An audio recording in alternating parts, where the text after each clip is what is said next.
वही वीडियो देखो जो आए बिना ब्रेक के। अभी डाउनलोड करें तक ऐप। नमस्कार, मैं हूं श्वेता झा और आप देख रहे हैं आज तक। अब ये साफ हो चला है कि 17 मई के बाद लॉकडाउन एक बार फिर बढ़ने जा रहा है। प्रधानमंत्री नरेंद्र मोदी ने साफ कर दिया है कि देश में लॉकडाउन 17 मई से भी आगे बढ़ेगा, लेकिन इस बार के लॉकडाउन में जिंदगी और अर्थव्यवस्था दोनों पटरी पर आनी शुरू हो जाएंगे, यानी कि नए नियम लागू होंगे। ये संकट इतना बड़ा है कि बड़ी से बड़ी व्यवस्थाएं हिल गई हैं, लेकिन इन्हीं परिस्थितियों में हमने, देश ने हमारे गरीब भाई बहनों की संघर्ष शक्ति, उनकी संयम शक्ति का भी दर्शन किया है। खासकर हमारे जो रेहड़ी वाले भाई बहन हैं, ठेला लगाने वाले हैं, पटरी पर सामान बेचने वाले हैं, जो हमारे श्रमिक साथी हैं, जो घरों में काम करने वाले भाई बहन हैं, उन्होंने इस दौरान बहुत कष्ट झेले हैं। करीब 33 मिनट के राष्ट्र के नाम अपने संदेश में प्रधानमंत्री नरेंद्र मोदी ने लॉकडाउन के दौरान लोगों की असुविधा का जिक्र किया, लेकिन देश की निगाहें इस बात पर लगी थी कि लॉकडाउन आगे बढ़ेगा या फिर 17 मई को खत्म हो जाएगा। प्रधानमंत्री ने अपने भाषण के करीब आखिर में तस्वीर साफ कर दी। बोले कि इस बार लॉकडाउन 4 नए रंग रूप वाला होगा। लॉकडाउन का चौथा चरण, लॉकडाउन 4, पूरी तरह नए रंग रूप वाला होगा, नए नियमों वाला होगा। लॉकडाउन 3.0 के वक्त देश को कोरोना संक्रमण के लिहाज से ग्रीन जोन, ऑरेंज जोन और रेड जोन में बांटा गया था। उसी के हिसाब से छूट दी गई थी। प्रधानमंत्री नरेंद्र मोदी ने यह साफ किया कि लॉकडाउन 4 तो होगा ही, लेकिन इसमें सेहत के साथ साथ जिंदगी को पटरी पर लौटने के भी नुस्खे होंगे। देश में जितनी बार भी लॉकडाउन बढ़ा, उससे पहले प्रधानमंत्री मोदी ने राज्यों के मुख्यमंत्रियों से बातचीत की थी। सोमवार को भी उन्होंने मुख्यमंत्रियों के साथ 2 चरणों में मैराथन बैठक की थी। 5 मुख्यमंत्रियों ने साफ साफ कहा कि लॉकडाउन को आगे बढ़ाया जाए। प्रधानमंत्री मोदी ने कहा कि राज्यों के सुझावों के आधार पर ही लॉकडाउन 4 की रूपरेखा तय की जाएगी। राज्यों से हमें जो सुझाव मिल रहे हैं, उनके आधार पर लॉकडाउन 4, इससे जुड़ी जानकारी भी आपको 18 मई से पहले दी जाएगी। मुझे पूरा भरोसा है कि नियमों का पालन करते हुए हम कोरोना से लड़ेंगे भी और आगे भी बढ़ेंगे। कोरोना संक्रमण के बाद से प्रधानमंत्री नरेंद्र मोदी अब तक देश को 5 बार संबोधित कर चुके हैं। 19 मार्च को उन्होंने जनता कर्फ्यू लगाने की बात कही थी, तो 24 मार्च को उन्होंने लॉकडाउन के पहले चरण का ऐलान किया था।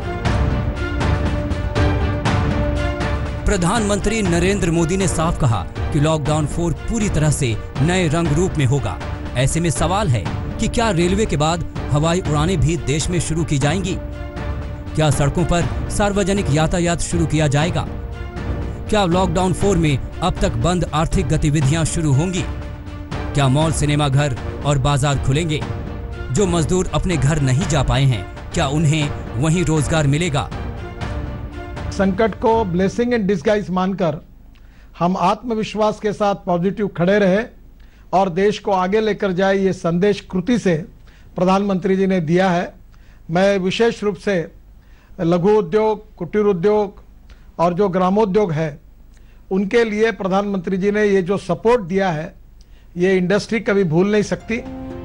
प्रधानमंत्री नरेंद्र मोदी ने इस बार के अपने संबोधन में कोरोना से डर की बात रखी, दुनिया की अर्थव्यवस्थाओं पर इसके असर की बात रखी, तो पूरे आत्मविश्वास के साथ देश को आत्मनिर्भर बनाने की भी बात कही।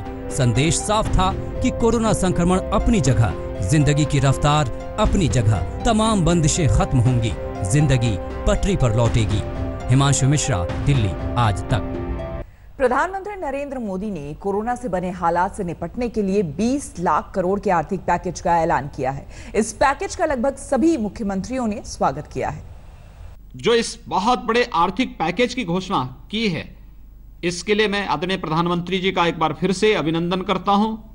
उत्तर प्रदेश की जनता की ओर से उनके प्रति आभार व्यक्त करता हूं और मुझे विश्वास है कि उनके मार्गदर्शन में हम कोरोना पर विजय प्राप्त करेंगे और प्रत्येक नागरिक को न केवल कोरोना से सुरक्षित करेंगे अपितु आर्थिक स्वावलंबन की ओर अग्रसर करने में भी इस प्रकार का आर्थिक पैकेज हम सब के लिए एक बहुत बड़ा संबल का कार्य करेगा। ये पैकेज पहले ही घोषित हो जाना चाहिए था, विलंब हुआ है, लेकिन अभी ये स्पष्ट नहीं है कि इस पैकेज में क्या क्या होगा। मजदूरों के लिए, किसानों के लिए, व्यापारियों के लिए, लघु और मध्यम उद्योगों के लिए आर्थिक पैकेज के माध्यम से भारत निश्चित रूप से आत्मनिर्भर बनेगा और यदि भारत आत्मनिर्भर बनता है तो विश्व शक्ति बनकर के उभरेगा। हमारे लिए कोरोना एक चुनौती अवश्य है, लेकिन कोई भी चुनौती जो होती है वो एक अवसर को भी साथ लेकर के आती है। हम लोगों ने इस चुनौती को अवसर के रूप में लिया है और देश के प्रधानमंत्री ने जिस प्रकार से आह्वान किया है, इसका सब जनता इसका पालन करेगी। जो 5 pillars economy, infrastructure, system, demography और डिमांड की बात कह के देशवासियों को फिर से एक बार आत्मनिर्भर होने के लिए सूचित कर दिया है। जो उन्होंने आर्थिक पैकेज 20 लाख करोड़ की जो घोषित कर दी है, इसी से मुझे लगता है पूरे देश में आर्थिक गतिविधियां बढ़ जाएगी। इस जो समय है, जो कोरोना से लड़ते हम लोग निकलने की कोशिश कर रहे हैं, निकलते समय एक नया जोश और नया उद्यम का मानसिकता लेके हम लोग आगे निकलेंगे और माननीय प्रधानमंत्री जी के नेतृत्व में देश सिर्फ हमारे संस्कृति को ही नहीं, हमारे आर्थिक स्थिति को भी दुनिया के सामने सबसे आगे लेके जाके नया भारत का कल्पना को साबित कर देगी। पहले कोरोना वायरस का जबरदस्त संक्रमण और फिर लॉकडाउन की मजबूरी, इस दोहरे मार से निपटने के लिए प्रधानमंत्री नरेंद्र मोदी पूरे एक्शन में हैं। कल शाम प्रधानमंत्री ने 20 लाख करोड़ के आर्थिक पैकेज का ऐलान किया। यह आर्थिक पैकेज लड़खड़ाती अर्थव्यवस्था को पटरी पर लाने की तैयारी है। हालांकि इस पैकेज में पहले से चल रहे कई योजनाओं को भी शामिल किया गया है। थकना, हारना, टूटना, बिखरना मानव को मंजूर नहीं। दौरान कोरोना संकट काल में 5वीं बार जब प्रधानमंत्री देश के सामने आए तो इस मंत्र को सामने रखा। इंसान घरों में, कामकाज बंद, उद्योग धंधों पर ताला, कारोबारी तंग हाल, कामगार बदहाल।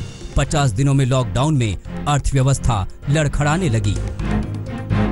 लेकिन आपदा को अवसर में बदलने का हुनर जिस नेता को आता है वो प्रधानमंत्री नरेंद्र मोदी हैं। कोरोना से मजबूती से निपटने के लिए जिसकी जरूरत थी वही हुआ। सरकार ने बड़े आर्थिक पैकेज का ऐलान किया है। पीएम ने कहा कि 20 लाख करोड़ रुपए का एक पैकेज 2020 में देश की विकास यात्रा को, आत्मनिर्भर भारत अभियान को नई गति देगा।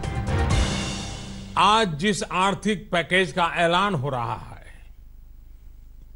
उसे जोड़ दें तो ये करीब करीब 20 लाख करोड़ रुपए का है। 20 लाख करोड़ रुपए का है। ये पैकेज भारत की जीडीपी का करीब करीब 10% है। इस ऐलान के साथ प्रधानमंत्री नरेंद्र मोदी ने देश को 20 लाख करोड़ का जीवन और सुरक्षा कवच पहनाया। ये रकम इतनी बड़ी है कि कई देशों के सालाना बजट इसमें समा जाएं। पैकेज भारत की जीडीपी का करीब करीब 10% है। सबसे अहम यह है कि ये आर्थिक पैकेज उन लोगों के लिए है जो कोरोना के चक्र में बुरी तरह फंस गए हैं। प्रधानमंत्री ने साफ किया कि इस आर्थिक पैकेज से कुटीर उद्योग, लघु मंझोले उद्योग, श्रमिकों और किसान, मध्यम वर्ग को फायदा मिलेगा। इसके साथ ही आर्थिक पैकेज भारतीय उद्योग जगत को भी नई ताकत देगा।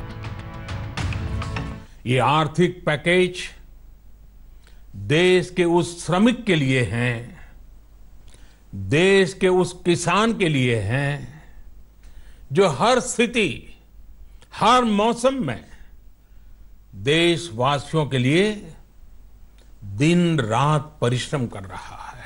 ये आर्थिक पैकेज भारतीय उद्योग जगत के लिए हैं, जो भारत के आर्थिक सामर्थ्य को बुलंदी देने के लिए संकल्पित है। 20 लाख करोड़ का पैकेज 2020-21 के स्वीकृत बजट यानी 30 लाख करोड़ से करीब 10 लाख करोड़ कम है। अब बड़ा सवाल उठता है कि इतनी बड़ी रकम कहां से आएगी, किस मद से इसे दिया जाएगा। हालांकि ये साफ है कि इस पैकेज में पहले से घोषित आर्थिक पैकेज शामिल हैं। जीडीपी का 10% तक है, तो मतलब ये छोटा पैकेज नहीं है। ये 20 लाख करोड़ का पैकेज है। उद्योग से और विभिन्न जो ग्रुप्स हैं उनसे हम लोगों ने जो मांग थी उनसे ये कहीं अधिक है। साथ उन्होंने कहा कि अभी तक जो रिजर्व बैंक ऑफ इंडिया और वित्त मंत्रालय ने जो घोषणाएं की उन सभी को समेटते हुए ये तकरीबन 20 लाख करोड़ रुपए बनता है, लेकिन उसके विवरण क्या है वो कुछ नहीं बताए। जब तक ये विवरण नहीं आता उसके ऊपर टिप्पणी करना मुश्किल है। प्रधानमंत्री मोदी ने काफी पहले मेक इन इंडिया का नारा दिया था। कोरोना काल ने उसको आगे बढ़ाने का एक मौका दे दिया। अब हिंदुस्तान के लोग अपने हुनर और कौशल से कोरोना से लड़ेंगे और डूबती अर्थव्यवस्था का तारनहार बनेंगे। इस आर्थिक पैकेज से अर्थव्यवस्था में नई जान फूंकने की कोशिश की जाएगी। हालांकि पैकेज को लेकर अभी बहुत कुछ साफ होना बाकी है। आज तक ब्यूरो। एक वायरस ने दुनिया को हिलाकर रख दिया है। विश्व में करोड़ों जिंदगियों को संकट का सामना करना पड़ रहा है। सारी दुनिया जिंदगी बचाने की जंग में जुटी हुई है, लेकिन इस कोरोना काल में भारत को अपनी नई पहचान बनानी है और इसलिए प्रधानमंत्री मोदी ने आत्मनिर्भर भारत का मंत्र दिया और इस आत्मनिर्भर भारत मंत्र के 5 पिलर भी बताए हैं। आत्मनिर्भर भारत। कोरोना से जंग बड़ी है और तगड़ी भी है। लॉकडाउन ने दुनिया को झकझोर कर रख दिया है, लेकिन भारत लड़ना जानता है। कोरोना काल में संकट अर्थव्यवस्था का है। मकसद देश को फिर से बुलंदी पर पहुंचाने का है, क्योंकि अब इतिहास 2 हिस्सों में लिखा जाएगा। कोरोना से पहले का भारत और कोरोना के बाद का भारत। ऐसे में भारत को आत्मनिर्भर बनना होगा। पीएम मोदी ने कहा कि आत्मनिर्भर भारत की ये भव्य इमारत 5 पिलर पर खड़ी होगी। साथियों, आत्मनिर्भर भारत की ये भव्य इमारत 5 पिलर्स पर खड़ी होगी। पहला पिलर इकोनॉमी, दूसरा पिलर इंफ्रास्ट्रक्चर, एक ऐसा इंफ्रास्ट्रक्चर जो आधुनिक भारत की पहचान बने। तीसरा पिलर हमारी सिस्टम, एक ऐसा सिस्टम जो बीती शताब्दी की रीति नीति नहीं बल्कि 21वीं सदी के सपनों को साकार करने वाली टेक्नोलॉजी ड्रिवन व्यवस्थाओं पर आधारित हो। चौथा पिलर हमारी डेमोग्राफी। दुनिया की सबसे बड़ी डेमोक्रेसी में हमारी वाइब्रेंट डेमोग्राफी हमारी ताकत है। आत्मनिर्भर भारत के लिए हमारी ऊर्जा का स्रोत है। पांचवा पिलर डिमांड।